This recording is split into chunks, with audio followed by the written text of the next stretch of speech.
El parque que recuerda. Bienvenido, espectador, al Parque Nacional Valsombra. No todos los lugares quieren ser encontrados. Algunos esperan. Y cuando por fin llegas, ya saben tu nombre. Procura que no lo aprenda entero. Acto 1. La estación. Hay un frío que no entra por la piel. Entra por la memoria. Lo aprendí la primera noche que pasé en el Parque Nacional Valsombra, cuando el termómetro de la estación marcaba 17 grados bajo cero. Aún así, lo único que tenía helado por dentro era un recuerdo de hace 4 años. La nieve cubría todo. Los abetos, la carretera, el tejado de la cabaña. Pero la nieve era limpia, y lo mío no. Me llamo Mateo. Por ahora dejaré el apellido fuera de esto. Vas a entender por qué. Acepté el puesto de guardabosques nocturno porque nadie más lo quería, y porque yo necesitaba un lugar donde nadie me conociera. Durante 11 años trabajé en rescate de montaña. 11 años subiendo a buscar a los que el invierno se quería quedar. Aprendí a leer las grietas, a oír cuando una placa de nieve estaba a punto de soltarse, a calcular cuántos minutos de vida le quedaban a un cuerpo bajo la avalancha. Aprendí casi todo, menos lo único que importaba. Hace 4 años dejé caer a un hombre. Se llamaba Tomás. Era mi compañero. Era mi amigo. Estábamos atados por la misma cuerda, sobre la misma pared, en la misma tormenta, y el anclaje que yo sostenía empezó a ceder. Tomás colgaba por debajo de mí con un excursionista al que habíamos ido a rescatar. 3 vidas. Una cuerda. Un solo punto de sujeción cediendo grano a grano en el hielo. Hice el cálculo que me habían enseñado a hacer. Lo hice rápido, como un buen profesional. Si lo sostenía a los 2, caíamos los 3. Si soltaba peso, quizá yo sobrevivía. Corté la cuerda. Lo que nadie sabe, lo que no puse en el informe, lo que no le dije a la comisión ni a la viuda de Tomás ni al psicólogo que me asignaron, es lo que él me dijo medio segundo antes. Me miró desde abajo, con la cara blanca de nieve, y dijo 5 palabras. 5 palabras que solo escuchamos él y yo, y que se las llevó el viento junto con su cuerpo. Guardé esas 5 palabras como se guarda una astilla bajo la uña. Las llevé conmigo a Valsombra sin saber que estaba entrando en el único lugar del mundo capaz de leerlas. El día que conduje hasta Valsombra fue el día más largo que recuerdo. 4 horas de autopista, luego 2 de comarcal, luego una de pista de tierra que el GPS dejó de reconocer a mitad de camino, como si el propio mapa renunciara a seguirme allí. La nieve empezó a los 1000 metros y a partir de ahí no paró. Los árboles se fueron cerrando sobre la carretera hasta formar un túnel oscuro, y en ese túnel el mundo de fuera, los pueblos, las gasolineras, las personas, se fue apagando uno a uno, como las luces de una casa que alguien va recorriendo de noche, dejándolo todo a oscuras a su paso. Crucé la verja del parque al atardecer. Un cartel oxidado, Parque Nacional Valsombra, y debajo, en letras más pequeñas que alguien había repasado a mano hacía mucho tiempo, respete las normas del recinto. Pensé que era una advertencia para turistas. No sabía aún a qué normas se refería de verdad. Pasada la verja, el bosque cambió. No sabría explicarlo de otro modo. El aire se volvió más denso, el ruido del motor se apagó como amortiguado por algodón, y tuve la sensación absurda, inmediata, de que acababa de entrar en una habitación donde había alguien esperándome desde hacía años. Lo achaqué al cansancio. Hoy sé que no era cansancio. Era que el parque me había reconocido. Huele a la gente como yo desde la verja. La estación de guardabosques era una cabaña de troncos y chapa al final de una carretera de tierra que en invierno desaparecía bajo la nieve. Una sola planta, un generador que tosía, una estufa de leña, una pared entera de radios viejas y un mapa del parque tan grande que ocupaba media habitación. Y silencio, un silencio espeso, que no era ausencia de ruido, sino algo que parecía estar escuchando. Me recibió un hombre llamado Cobo. 60 y tantos años, manos como raíces, una barba gris manchada de tabaco. Llevaba 30 inviernos en el parque y los llevaba en la cara. No me dio la mano. Me dio una taza de café negro y una hoja plastificada. Esto es lo primero, dijo. Antes que las llaves, antes que la radio, antes que nada. Te lo aprendes de memoria esta noche. La hoja tenía el escudo del parque arriba, el sello oficial, el formato de un procedimiento de seguridad cualquiera. Pero las reglas no eran cualquier cosa. Protocolo de turno nocturno, Valsombra. De obligado cumplimiento. No se admiten excepciones. 1. No digas tu nombre completo después del anochecer. Ni en voz alta, ni en la radio, ni para ti mismo. 2. Si oyes la voz de alguien que ha muerto, no corrijas lo que diga. Aunque mienta sobre tus recuerdos. Sobre todo si miente. 3. Si ves a una persona con tu propia cara entre los árboles, no le dispares. Puede que no sea la última copia, y la última siempre te observa desde más cerca. 4. No sangres sobre la nieve. La sangre ayuda al parque a recordar. 5. Si un desaparecido regresa, pregúntale algo que nunca ocurrió. Si responde con seguridad, vete. No corras. Vete. 6. Si una voz te pide perdón usando tus propias palabras, tápate los oídos y no contestes nunca. 7. Si encuentras huellas que terminan delante de un árbol, no mires hacia arriba. 8. Si el bosque se queda completamente en silencio, deja de moverte. El silencio significa que algo te está contando. 9. No enciendas las cámaras del sector 7 después de medianoche. 10. Si alguien llama a la puerta 3 veces, cuenta los golpes. Lo que llega del parque siempre llama 3 veces. Lo humano llama 2, o 4, nunca 3. 11. Si terminas tu turno y no recuerdas haber sentido frío, no entres en la estación. Espera fuera hasta que amanezca. Leí la hoja 2 veces. Luego solté una risa que sonó falsa hasta en mis propios oídos. ¿Es una novatada?, pregunté. ¿El bautismo del nuevo? Cobo no se rió. Bebió su café mirando la ventana negra. Hace 11 años entró un chaval como tú, dijo. Listo. Fuerte. Creyó que era una broma. La regla 4 le pareció la más tonta de todas. Se cortó al partir leña, una mañana, y dejó que cayeran 3 gotas en la nieve del patio. Solo 3. Esperé el final de la historia. No llegó. ¿Y qué pasó? Que el parque aprendió cómo era por dentro, dijo Cobo.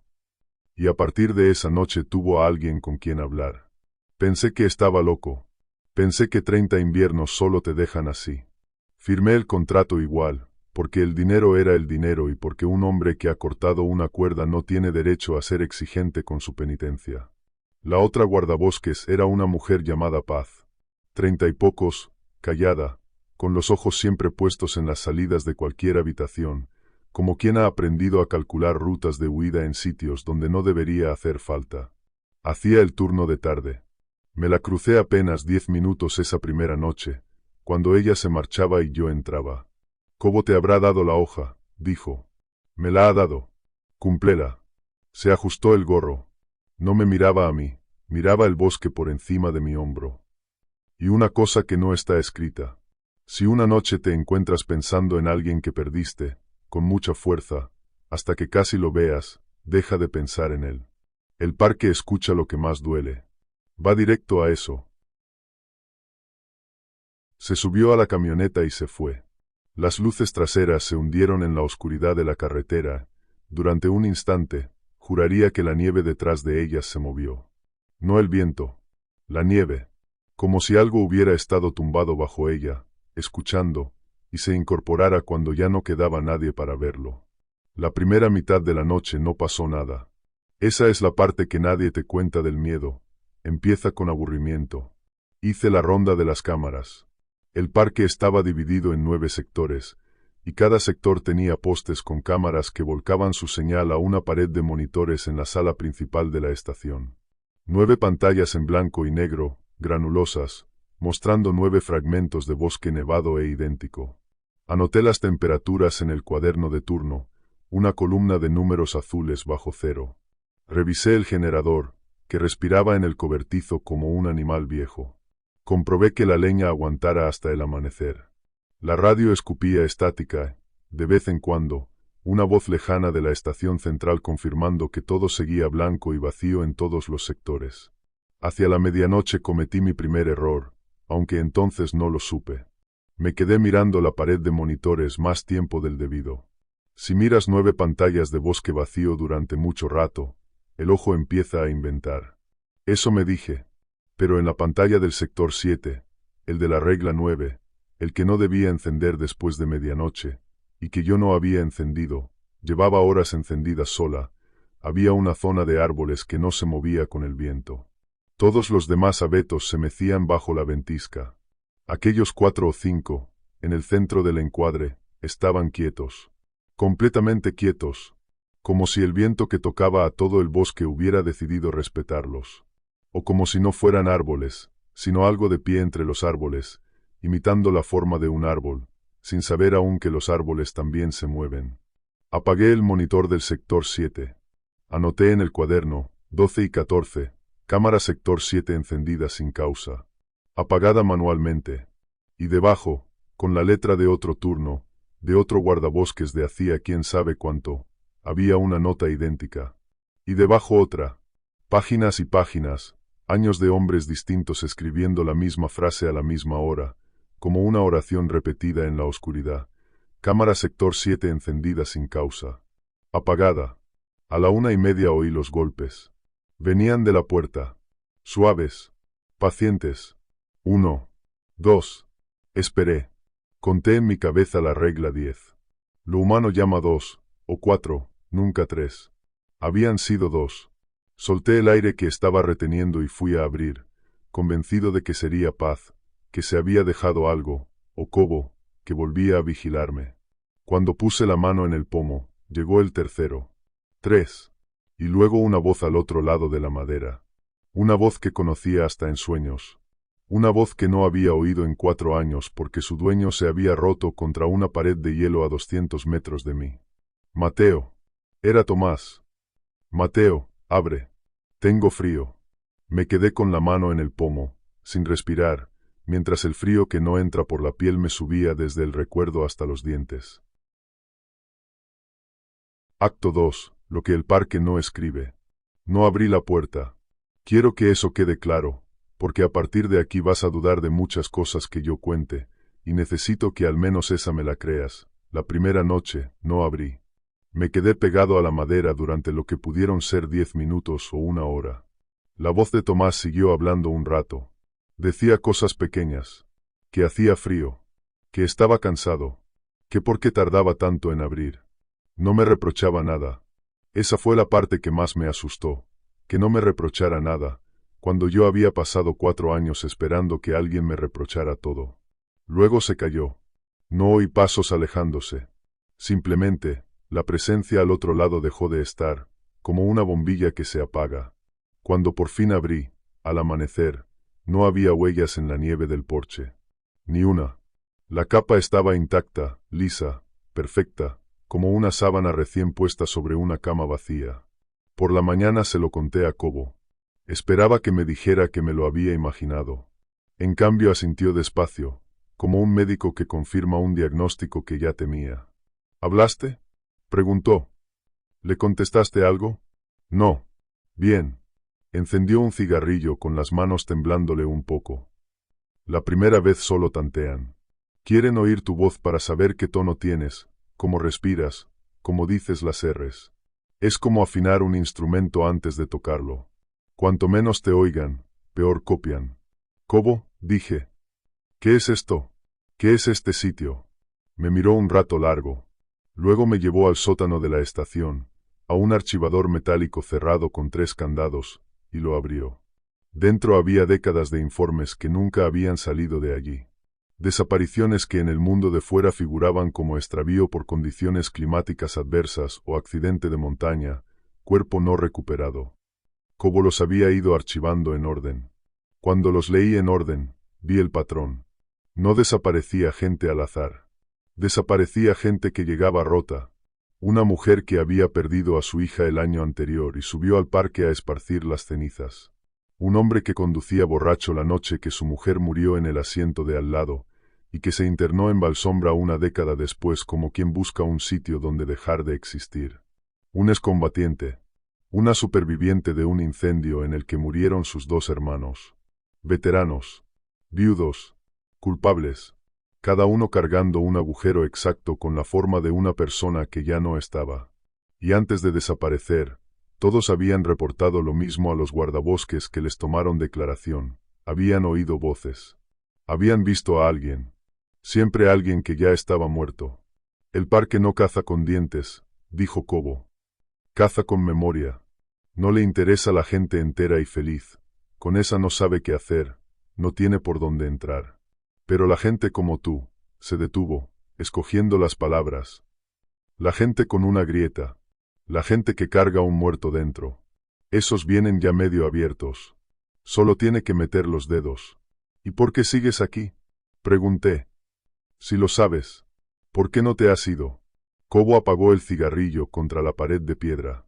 Porque alguien tiene que avisar a los nuevos, dijo. Y porque yo también traje a alguien dentro hace mucho. Y mientras yo siga vigilando, el parque no se atreve a devolvérmela. Sabe que sé reconocerla. Sabe que la rechazaría. Subió las escaleras sin mirar atrás. Pero estoy viejo, Mateo. Y el día que yo me equivoque, te tocará a ti decidir si lo que llama a la puerta es humano. Los días en Valsombra tenían una textura que no había sentido nunca, ni siquiera en las montañas donde había trabajado. El sol salía tarde y se rendía pronto. Entre medias había unas horas de una luz gris, sin sombras, en las que el bosque parecía contener la respiración. Yo dormía de día, en una litera junto a la estufa, y trabajaba de noche, solo, con la radio, los monitores y el cuaderno. Cobo aparecía al atardecer, me daba el relevo y se marchaba a su casa, a 20 kilómetros, antes de que cerrara la noche. Paz hacía la tarde y se iba antes que él. A partir de cierta hora, en todo el parque solo quedaba yo. Yo y lo que el parque guardaba. Aprendí cosas pequeñas, que no se debe silbar de noche, porque algo te devuelve el silbido un tono más grave. Que las cámaras a veces graban a gente caminando por sectores donde no hay nadie, y que esa gente nunca proyecta sombra. Que si dejas una taza de café en el alféizar de la ventana y te das la vuelta, a veces, al volver, la taza está girada con el asa hacia el otro lado, como si alguien desde fuera hubiera querido cogerla y no hubiera sabido por dónde. Y aprendí lo más importante, lo que ninguna regla decía, que el parque es paciente. No tiene prisa. Le sobra el tiempo. Sabe que un hombre solo, en el frío, escuchando su propia culpa noche tras noche, se va ablandando como la cera cerca de una llama. No necesita asaltarte. Necesita esperar a que tú, por puro agotamiento, dejes la puerta abierta. Y mientras espera, te estudia. Anota cómo caminas, cómo toses, cómo dices las R's, a qué hora te flaquea el ánimo. Te va dibujando. Cada noche un trazo más. Una madrugada encontré, en el cuaderno de turno, una entrada que yo no había escrito. Con mi letra exacta, decía, a las 3:33, hoy he sentido que ya no estoy solo en la estación. Es un alivio. No recordaba haberla escrito. Y aunque fuera mía, aunque la hubiera escrito medio dormido, lo que me heló fue lo de es un alivio. Porque era verdad. Una parte de mí, allí dentro, había empezado a sentir alivio. Y el alivio, en Valsombra, es el primer síntoma. Las semanas siguientes el parque empezó a meter los dedos. Al principio fueron cosas que casi podía explicar.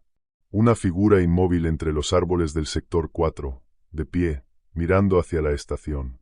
Cuando enfocaba los prismáticos, no estaba. Una de las cámaras de vigilancia que grababa, a las 3 de la mañana, 30 segundos de un pasillo vacío en el que, si parabas la imagen en el fotograma justo, había una mano apoyada en el borde del encuadre. Solo una mano, con 6 dedos, o con 5, pero uno doblado en una dirección que ningún dedo dobla. Y las voces fueron lo peor, porque las voces sabían cosas. Una noche, haciendo la ronda exterior, oí a Tomás otra vez. No en la puerta, en el bosque, a mi izquierda, a unos 30 metros. Y esta vez no decía banalidades. Esta vez recitó, con su voz exacta, una conversación que él y yo habíamos tenido la víspera del accidente, en una tienda de campaña, sobre lo que haríamos cuando los dos nos retirásemos. Palabra por palabra, mi risa incluida. Una conversación que jamás había contado a nadie, porque el otro participante estaba muerto. Me quedé clavado en la nieve. Y la voz, desde la oscuridad, dijo: esa noche me prometiste que nunca me soltarías. La regla 2. Si oyes la voz de alguien que ha muerto, no corrijas lo que diga. Pero es que era mentira. Yo nunca le prometí eso. Tomás y yo éramos profesionales, los dos sabíamos lo que significaba ir atados, los dos habíamos cortado cuerdas otras veces, los dos sabíamos las reglas del oficio. Nunca hubo esa promesa. Era una mentira, y la mentira me quemaba en la garganta, y por un segundo, solo un segundo, estuve a punto de gritar hacia los árboles. Yo nunca te prometí eso. Me mordí la lengua hasta notar sangre. Cerré la boca. No corregí. Y desde el bosque, muy despacio, la voz de Tomás cambió de tono. Sonó, decepcionada, como un examinador al que se le ha escapado el aprobado. Casi, dijo. La próxima vez. Esa fue la noche en que entendí lo que estaba haciendo el parque. No quería asustarme. Las mentiras eran trampas. Cada vez que yo corrigiera un recuerdo falso, le estaría regalando el recuerdo verdadero. Le estaría dando la pieza que le faltaba para terminar de copiarme por dentro. El parque no me espiaba la memoria. Me la pedía. Y yo casi se la doy. El primer cuerpo lo encontró Paz. Fue a finales del segundo mes, en el sector 7, ese de las cámaras que la regla 9 prohibía encender después de medianoche. Una excursionista desaparecida 3 semanas antes había regresado. Apareció caminando por la carretera de tierra, al atardecer, descalza sobre la nieve, con la ropa de cuando se perdió. Paz la trajo a la estación envuelta en mantas. La sentó junto a la estufa. Le dio caldo caliente. Yo estaba allí. Y al principio parecía una mujer. Una mujer aterida, en estado de shock, salvada por un milagro. Hasta que la miré de cerca. Sonreía. Todo el rato. Una sonrisa amable, agradecida. Pero la sonrisa era medio centímetro demasiado ancha. Le llegaba un poco más allá de donde la boca de un ser humano puede llegar, como si alguien hubiera estudiado fotos de gente sonriendo y hubiera tomado la sonrisa más grande de todas como modelo. Y no parpadeaba al ritmo correcto. Pestañeaba en grupos, 3 rápidos, una pausa larga, 3 rápidos. Como alguien que ha leído que los humanos parpadean pero no entiende del todo por qué. Cobo entró, la vio y, sin alterarse, le hizo la pregunta de la regla 5. Pregúntale algo que nunca ocurrió. Me alegro de que estés a salvo, dijo, con una calma de hielo. ¿Recuerdas el día que te llevamos en helicóptero al refugio del lago? Nos diste un susto. Nunca hubo helicóptero. Nunca hubo refugio del lago. Era una trampa. La mujer ensanchó aquella sonrisa imposible y respondió, sin un titubeo, con seguridad absoluta. Claro que me acuerdo. Fue precioso. Vi el lago entero desde arriba. Y Cobo, muy despacio, sin dejar de sonreírle también, sacó la mano del bolsillo. No con un arma. Con una bengala. Tú, me dijo, sin mover los labios apenas. Coge a Paz. Salid al porche. Ahora. Acto 3. Aprendiendo a ser humano. Lo de la bengala funcionó, pero no por la luz. Cobo me explicó después que esas cosas, las copias mal terminadas, no soportan el calor súbito sobre la piel. No por dolor. Por error de cálculo. Cuando una llama les toca esa piel mal colocada, no saben reaccionar como reaccionaría un humano. Apartarse, gritar, protegerse la cara, y al intentar imitar las 3 reacciones a la vez, el cuerpo se les confunde. Y se ve lo que son. Lo vi. Ojalá no. La cosa que parecía la excursionista se llevó las manos a la cara cuando la bengala chisporroteó cerca, igual que haría cualquiera. Pero las manos llegaron medio segundo tarde, como un doblaje mal sincronizado. Y al apartarlas, la piel de las mejillas se quedó pegada a los dedos y se despegó del hueso, como cáscara de naranja mal pelada, revelando que debajo no había músculo ni sangre, sino una especie de pulpa pálida y fibrosa, encharcada, en la que alguien había intentado tallar el surco de una sonrisa con un cuchillo. La boca se le abrió de más, las comisuras se rasgaron solas, y de dentro salió un sonido que no era un grito. Era mi grito. El grito que yo había soltado 4 años atrás al cortar la cuerda. Lo había robado de algún sitio. De mí. Lo estaba probando, a ver si encajaba en esa boca. Cobo le clavó la bengala en el pecho. La cosa ardió de una forma que no era fuego normal, con un humo que olía a pelo quemado y a nieve, y se deshizo sobre el suelo de la estación dejando un montón de aquella pulpa pálida que, antes de derretirse del todo, siguió moviéndose. Siguió intentando formar dedos. Siguió intentando aprender. Paz vomitó en el porche. Yo no podía ni eso. No era ella, dijo Cobo, jadeando, viejo, agotado. La de verdad lleva 3 semanas muerta en algún barranco del sector 7. Esto era un boceto. El parque estaba practicando. Le faltaban datos. Por eso me ha dejado quemarla sin pelear. No le importaba perder un boceto. Me miró. Lo que de verdad le importa, todavía no lo ha mandado. Esa noche entendí algo que me heló más que cualquier cosa que hubiera visto. El parque tenía bocetos por todas partes. Llevaba décadas practicando. Cada desaparecido era materia prima y, a la vez, un ejercicio. Y los ejercicios iban mejorando. Las primeras copias, las de los informes antiguos de Cobo, eran groseras, caras sin terminar, voces sin saliva, cuerpos que olvidaban respirar y se quedaban quietos como muñecos hasta que alguien los miraba. Pero las recientes ya parpadeaban, ya sonreían, ya recordaban helicópteros que nunca existieron y los defendían con seguridad. Estaban aprendiendo a ser humanas. Y el parque las usaba para una sola cosa, para acercarse lo suficiente a alguien roto y arrancarle, palabra a palabra, recuerdo a recuerdo, todo lo necesario para hacer la copia definitiva. La copia que no se notara. A la semana siguiente volvió Esquivel. Esquivel era un nombre de los informes de Cobo. Un guardabosques que había hecho el turno de noche en Valsombra 16 años atrás y que una madrugada de febrero salió a una ronda y no regresó. En el archivo figuraba como desaparición en acto de servicio. Su foto estaba grapada a la ficha. Un hombre joven, sonriente, con bigote, apoyado en la misma camioneta que yo conducía ahora. Lo encontré en el porche al volver de mi ronda, sentado en el escalón, dándome la espalda, con un uniforme de guardabosques de un modelo que el parque había dejado de usar hacía más de una década. Cuando me oyó llegar, se volvió despacio. Era Esquivel. 16 años más viejo de lo que la foto permitía, pero Esquivel. Y al principio, esto es lo que me sigue quitando el sueño, al principio parecía bien. Parecía un hombre. Me sonrió con cansancio, se levantó, me tendió la mano. Por fin alguien, dijo. No sé cuánto llevo perdido ahí dentro. ¿Sigue Cobo?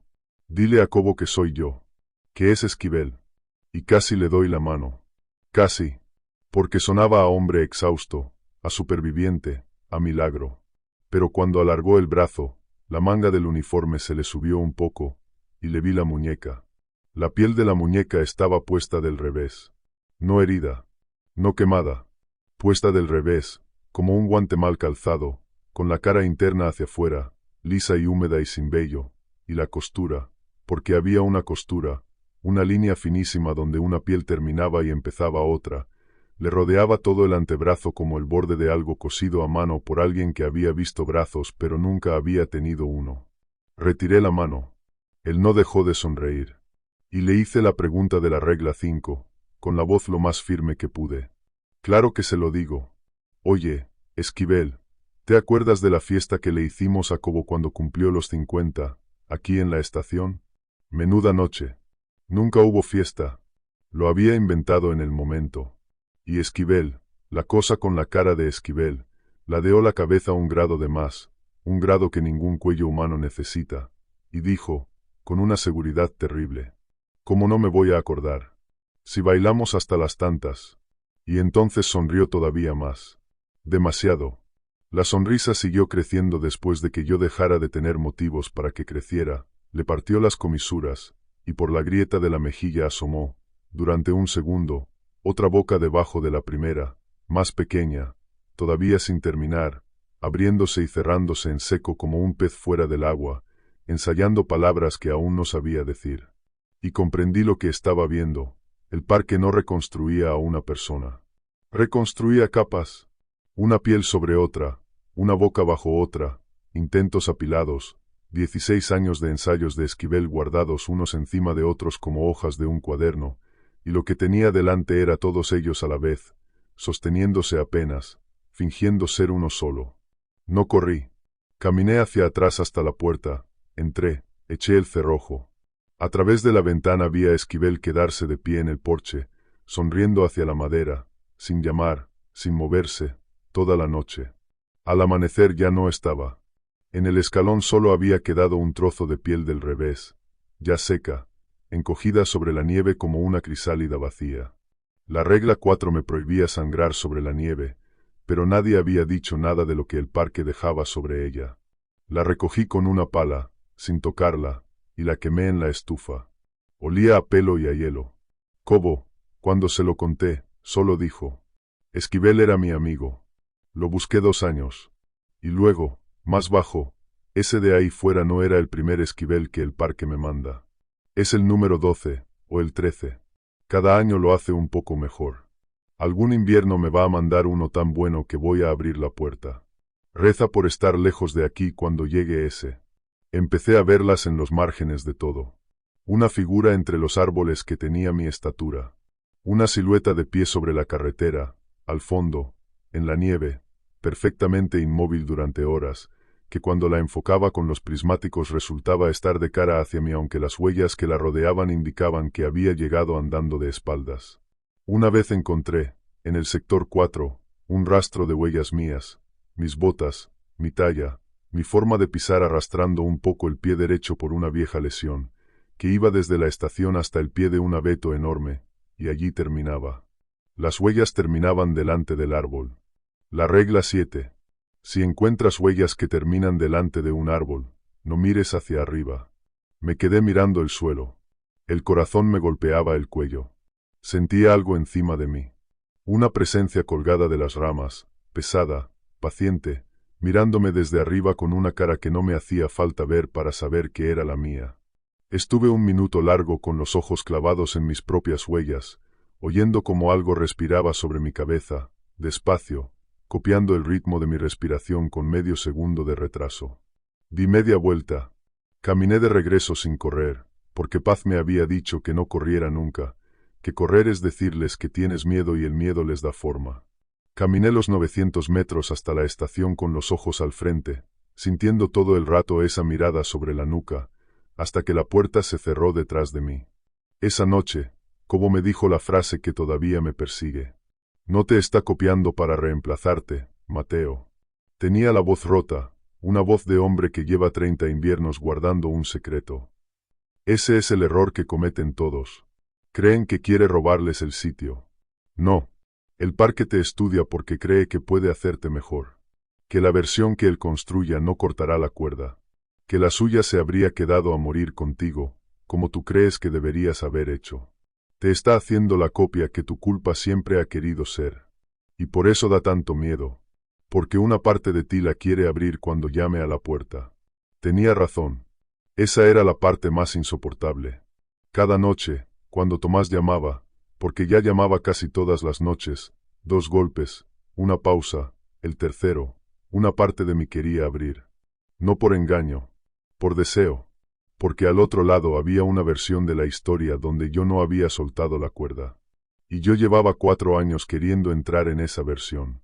El frío que entra por la memoria es el peor frío del mundo. Te convence de que abrir la puerta es lo mismo que perdonarte. Acto 4. La tormenta. La tormenta llegó a mediados del 3er mes y no se fue durante 6 días. No era nieve normal. Era una pared blanca que borró la carretera, tumbó la línea telefónica, hundió la señal de radio en un mar de estática y dejó la estación tan aislada como una boya en mitad del océano. El generador funcionaba a saltos. Las luces parpadeaban. Y dentro de la cabaña quedamos los 3, Cobo, Paz y yo. La primera regla en romperse fue la 11. Paz volvió de su última ronda antes de que la tormenta cerrara los caminos. Entró pálida, se quitó el gorro, y mientras le servía café me di cuenta de que estaba sonriendo de un modo raro. No del modo de la copia. Del modo de alguien que está al borde de algo. ¿Sabes una cosa?, dijo, mirando la estufa. He hecho toda la ronda y no he tenido frío. Ni una vez. Qué raro, ¿no? Con la que está cayendo. Cobo se levantó tan rápido que volcó la silla. ¿Qué has dicho? Que no he sentido frío, repitió Paz, y se rió un poco, nerviosa. ¿Será que me he abrigado bien? La regla 11. Si terminas tu turno y no recuerdas haber sentido frío, no entres en la estación. Espera fuera hasta que amanezca. Pero Paz ya estaba dentro. Llevaba dentro 20 minutos. Y la tormenta no iba a amanecer en 6 días. Lo que siguió fueron los días más largos de mi vida. Al principio nos convencimos de que Paz era Paz, que solo estaba agotada, que el frío te juega malas pasadas, que la regla 11 era una superstición de Cobo. Hablaba como Paz, recordaba como Paz, se enfadaba como Paz cuando Cobo la miraba con desconfianza. Lloró, en algún momento, diciendo que cómo podíamos dudar de ella, que llevaba 2 años trabajando con Cobo, que ella nos había enseñado las reglas.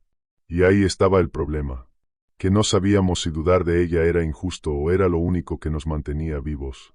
Empezamos a vigilarnos los tres, a no dormir a la vez, a medir las pausas antes de que cada uno respondiera a una pregunta, a contar los parpadeos. La paranoia se metió en la cabaña como el frío por las rendijas, y una vez dentro no había forma de echarla. La primera noche de tormenta, la radio empezó a hablar sola. No era la estación central, la central llevaba días tragada por la estática. Eran voces sueltas que entraban entre el ruido blanco, fragmentos, como si alguien girara el dial de una emisora del más allá. Oí trozos de conversaciones que reconocía, la de la tienda de campaña con Tomás, otra vez, un recado que mi madre me había dejado en el contestador años antes de morir, mi propia voz de niño, llamando a alguien. El parque tenía grabado todo lo que yo era, troceado, y lo emitía por la radio para ver cuál de los trozos me hacía reaccionar. Cobo desenchufó el aparato. Las voces siguieron un rato igual, saliendo de un altavoz sin corriente, hasta que se cansaron. Paz, si era Paz, pasaba las horas mirando por la ventana hacia el bosque. Una de esas veces la sorprendí hablando bajito contra el cristal. Le pregunté con quién hablaba. Se volvió, sobresaltada, y tardó ese medio segundo de más en enfocarme. Con nadie, dijo. Estaba, pensando en voz alta. Y luego, con una sonrisa pequeña que no le llegó a los ojos. ¿Tú nunca hablas solo, Mateo? ¿Nunca le hablas a alguien que ya no está? Le hablaba a Tomás. Todas las noches. Y ella no podía saberlo.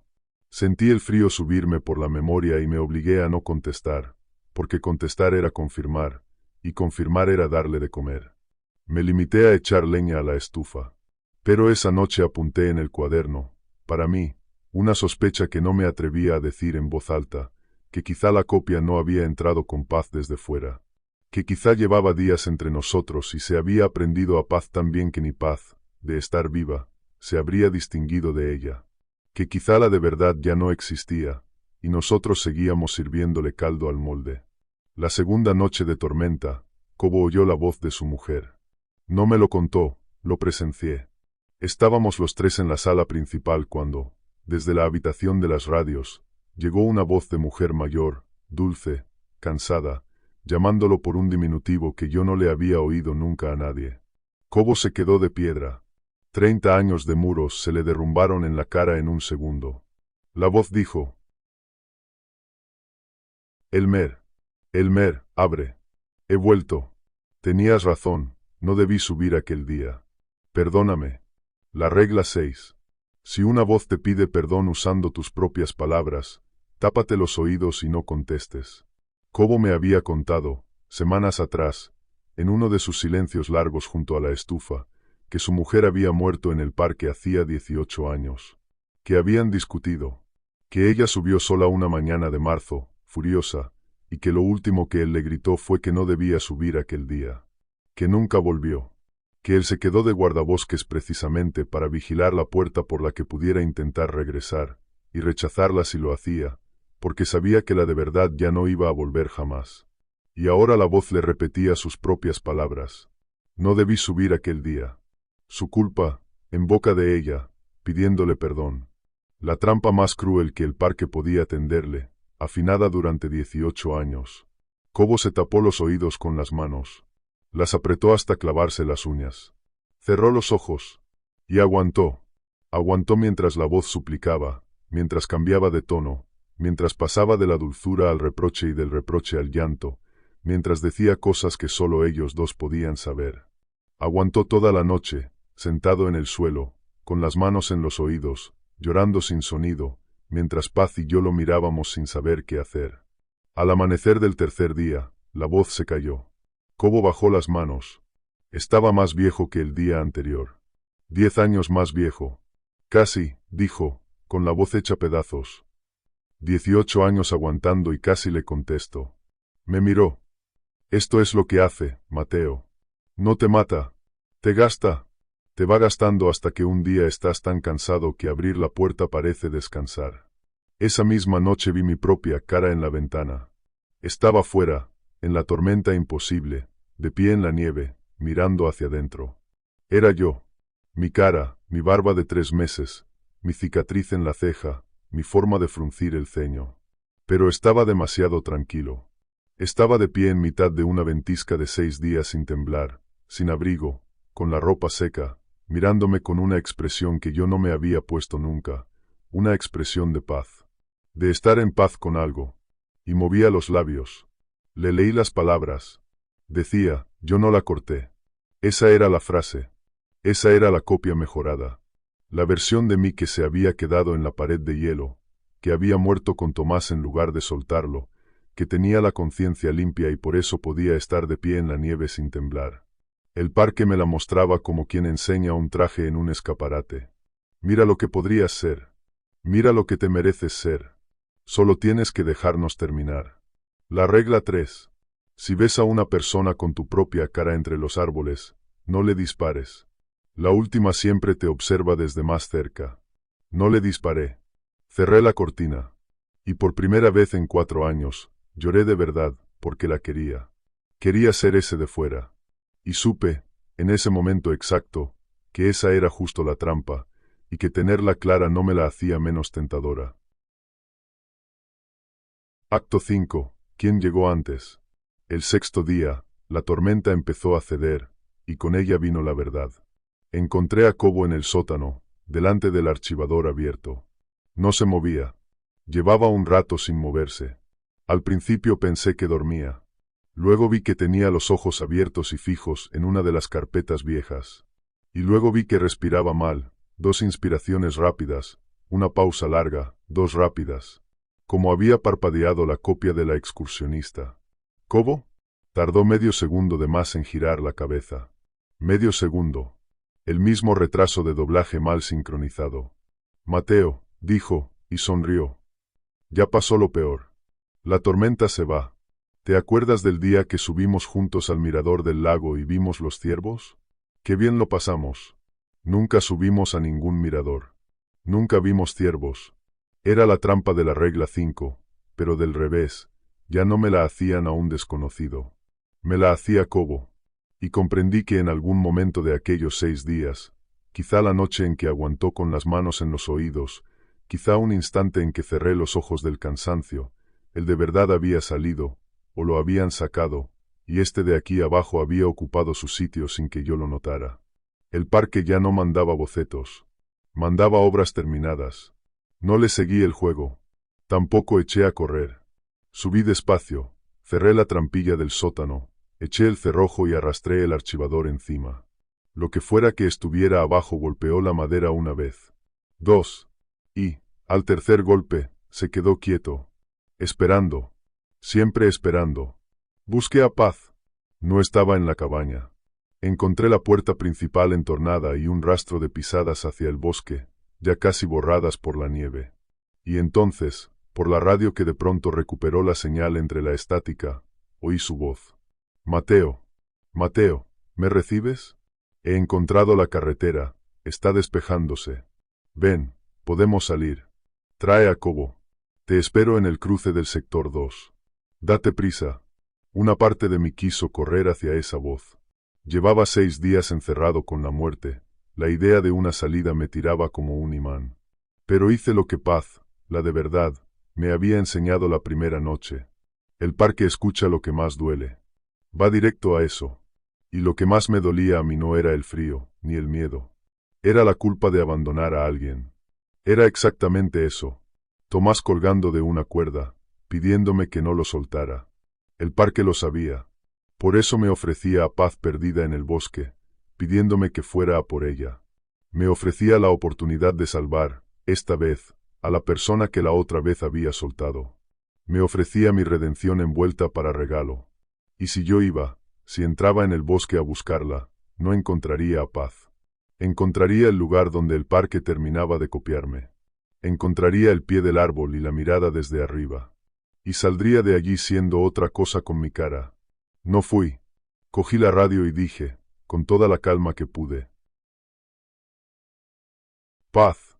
Si eres tú, contéstame una cosa. ¿Te acuerdas de lo que me dijiste la primera noche, antes de subirte a la camioneta? Silencio. Estática. Y luego, con seguridad, sin un titubeo: claro que me acuerdo. Te dije que tuvieras cuidado. Que eras de los buenos. La regla 5. Si responde con seguridad, vete. Porque Paz no me había dicho eso. Paz me había dicho que dejara de pensar en mis muertos, porque el parque escucha lo que más duele. Una frase incómoda, áspera, real. No eres de los buenos. Eso era lo que el parque creía que yo quería oír. Y al dármelo, se delató. Apagué la radio. Y entonces el parque jugó su última carta. La que llevaba guardándose desde la primera noche, la que valía por todas las demás. La radio, apagada, sin corriente, crepitó una vez. Y de ella salió la voz de Tomás. No la de las trampas baratas. No el Tomás que se inventaba promesas. Este era el Tomás real, el de la pared de hielo, con el viento de fondo y la voz rota de quien sabe que va a caer. Y dijo, despacio, las 5 palabras. Las 5 palabras que solo habíamos oído él y yo. Las que llevaba 4 años escondiendo bajo la uña. Las que nunca puse en ningún informe, las que el parque no podía haber sacado de ningún sitio salvo de lo más hondo de mí. No pasa nada. Suéltame ya. Eso me dijo Tomás antes de que cortara la cuerda. No me sueltes. Lo contrario. Me dio permiso. Me liberó.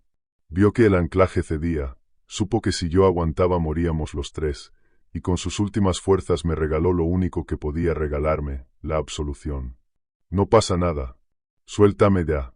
Y yo lo solté, y desde entonces me convencí de que lo había asesinado, porque cargar con un asesinato era más soportable que cargar con que un hombre me perdonara mientras yo lo dejaba caer. El parque lo sabía. Sabía que esas 5 palabras eran la grieta más profunda que yo tenía. Y me las devolvió por una radio muerta, con su voz exacta, para terminar de abrirme. Para que, al oírlas, me derrumbara, y abriera la puerta, y dijera gracias, y le entregara así la última pieza. Caí de rodillas. Lloré como no había llorado en 4 años. Pero no contesté. La regla 6. Si una voz te pide perdón usando tus propias palabras, tápate los oídos y no contestes nunca. Solo que esta vez era al revés, no me pedía perdón. Me lo daba. Y dar perdón puede atarte más fuerte que pedirlo. Me tapé los oídos. Apreté hasta clavarme las uñas, como había hecho Cobo. Y aguanté hasta que la voz de Tomás, por fin, se cayó para siempre. Y supe que estaba solo. Que de los 3 que entramos en aquella estación, yo era el único que quedaba, si es que de verdad quedaba. Salí a la tormenta moribunda con lo puesto, las llaves de la camioneta de Cobo en el bolsillo y la hoja plastificada de las reglas doblada contra el pecho, como un escapulario. La carretera, en efecto, empezaba a verse bajo la nieve. Caminé hacia ella sin mirar atrás, sintiendo todo el bosque mirarme, sintiendo huellas formándose a mi espalda con el mismo paso arrastrado del pie derecho que el mío. Llegué a la camioneta, arranqué a la cuarta, bajé por la carretera de tierra mientras en los retrovisores el parque entero parecía inclinarse hacia mí, los abetos doblándose contra el viento como una multitud que se asoma para ver salir a alguien. Crucé la verja, crucé el cartel oxidado de Parque Nacional Valsombra, y, cuando lo dejé atrás, el frío que llevaba dentro desde la primera noche, ese frío que entra por la memoria, desapareció de golpe. Tendría que haber sido un alivio. No lo fue, porque la regla 11 dice que, si terminas y no recuerdas haber sentido frío, no entres. Y yo, al cruzar la verja, dejé de sentir frío. Y no recuerdo, por más que lo intento, y llevo semanas intentándolo, haber pasado frío durante el camino de salida. No recuerdo tiritar en la camioneta. No recuerdo la calefacción. Solo recuerdo la paz. esa misma paz insoportable que tenía la cara de la ventana. Volví a la ciudad, a mi apartamento, en un sexto piso, con las ventanas que dan a una avenida llena de luces y bocinas y gente viva. Pensé que aquí estaría a salvo. El parque queda a 300 kilómetros. El parque necesita su frío, sus árboles, su nieve. Eso me dije. Cambié las cerraduras igualmente. Dormí con la luz encendida. Pasaron los días. Empecé a creer que había salido, que había ganado, que era el único en la historia de Valsombra que entró roto y salió entero. Hasta esta noche, hace 2 horas, oí 3 golpes en la ventana. En la ventana. De un sexto piso. 3 golpes. 1, 2. La pausa. El tercero. Y luego, desde el otro lado del cristal, a 300 kilómetros de cualquier árbol, oí mi propia voz. Mi voz exacta. Mi forma de decir las R's. Mi respiración. Y la voz dijo, con una calma que yo no he tenido nunca: déjame entrar. Yo llegué antes que tú. Llevo 2 horas sin moverme. Sin contestar. Con la hoja de las reglas contra el pecho. Y he estado pensando en una cosa, mientras grababa esto para que quede, para que alguien lo oiga, para que el próximo guardabosques que lea la hoja plastificada entienda lo que de verdad significa la regla 11. He estado pensando en que el de fuera dice que llegó antes que yo. Y en que yo no recuerdo haber sentido frío al salir del parque. Y en que, cuando intento recordar la cara de Tomás colgando de la cuerda, lo que veo no es su cara. Es la mía. Así que no sé, al final, quién os está contando esto. No sé si soy el hombre que entró en Valsombra o la versión que el parque construyó para que no cortara la cuerda, la versión en paz, la versión que salió sin frío y se sentó en este apartamento a esperar. No sé si el de fuera de la ventana es la copia, o si la copia soy yo, y el de fuera es el de verdad, que ha tardado todos estos días en bajar de aquella pared de hielo, que ha caminado 300 kilómetros sobre la nieve para reclamar su vida, y que ahora golpea el cristal pidiendo que le devuelva lo que le quité. 3 golpes. Lo que llega del parque siempre llama 3 veces. Pero también podría ser él. El de verdad. Pidiendo, por fin, lo único que nunca le di. Que no lo suelte. Voy a ir a la ventana. Voy a mirar. Y, pase lo que pase, quiero que recuerdes la única regla que no estaba escrita en la hoja, la que aprendí demasiado tarde. El parque no se queda atrás cuando te vas. El parque eres tú a partir del momento en que entras. Y ahora oigo el cuarto golpe. 4. Lo humano llama 2, o 4, nunca 3. 4 golpes. Dios mío. Es humano. Es él. Y yo no.